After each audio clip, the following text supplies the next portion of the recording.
Arkansas basketball coach Mike Anderson held his annual charity golf tournament in Rogers on Monday.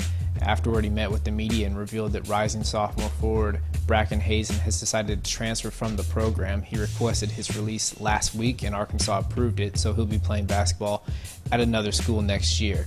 Not necessarily the most shocking decision in the world. The timing was a little bit odd in that it was late.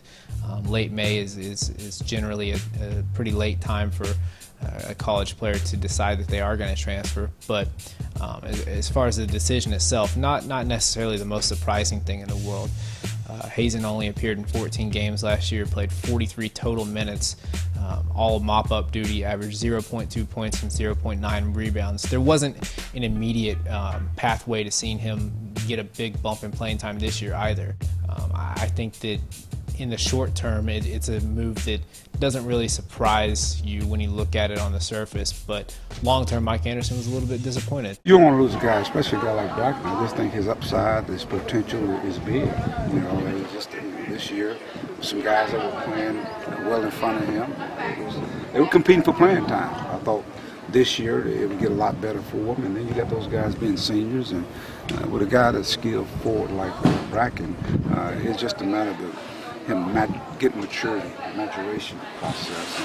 But everybody, you notice it around the country, man, everybody's in a hurry to do something. So, but that's other than that, our guys are really looking forward to coming in and trying to get better.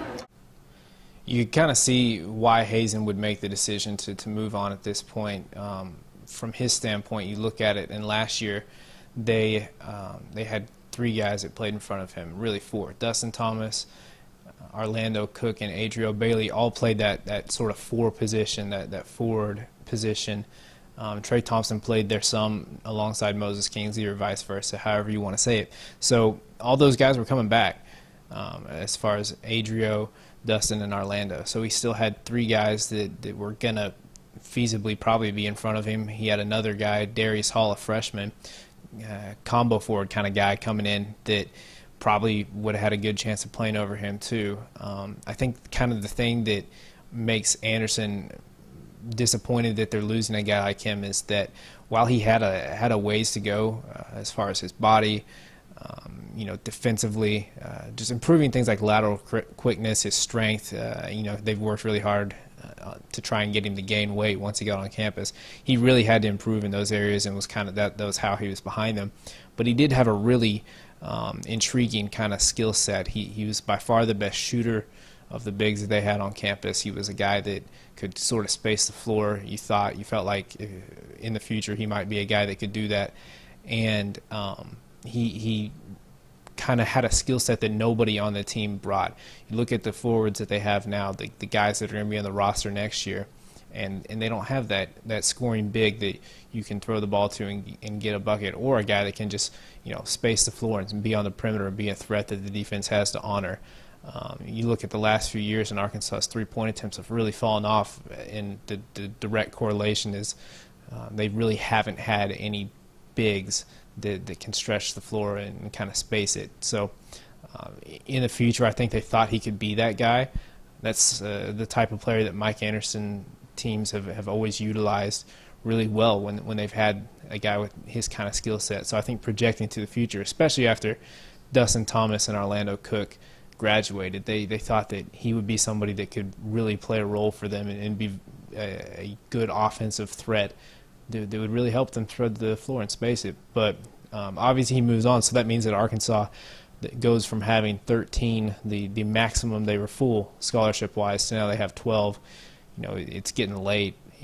There's still some graduate transfers out there, some guys that they could potentially go after. I think it's important to remember that they've already sort of gone through their transfer options so far. Remember, they took Jalen Harris, a point guard out of New Mexico. He's not a grad transfer. He was just a freshman there and will have to sit out at Arkansas next year. But they've already been through the market, so to speak, and kind of looked and seen guys that they might like or might want to pursue. So Rodney Clark, I think, transferred to Butler in August a few years back, 2011, 2012, whenever that was.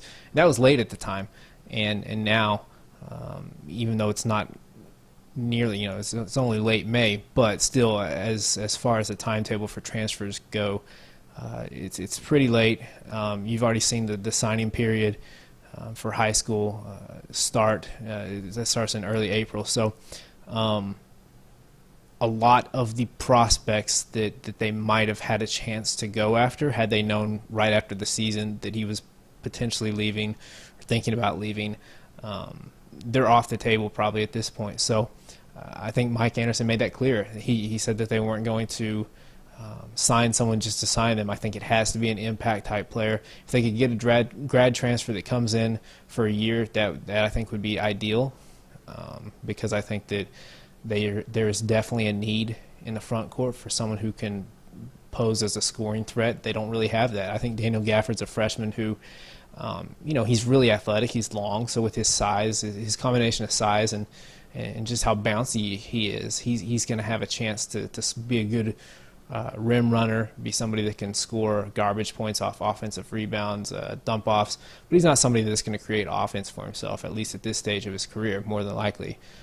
Doesn't shoot the ball well at this stage. So there's a need for that kind of player. Obviously, Reggie Perry in the 2018 class fits that bill, but if there was a player that they could identify late and potentially get an in with, that could come in and help them next year as a scoring kind of front court option, I think that would be probably what they would prioritize when they're going out and looking at recruiting. Cody Clark is a name that comes to mind as somebody they signed in May a few years back, and obviously that was a huge steal, and you don't find Cody Clarks every day. That was probably one of the more impressive recruits that Mike Anderson has pulled in his time at Arkansas. But a guy like that, that's someone that they want. The problem is there's not probably a ton of guys like that available. So I wouldn't be surprised at all if they went ahead and saved his scholarship, unless someone reclassified in the future. Unless something like that comes up, it wouldn't be surprising to see them hold on to their scholarship. I think that was what Anderson stressed yesterday. It has to be the right fit.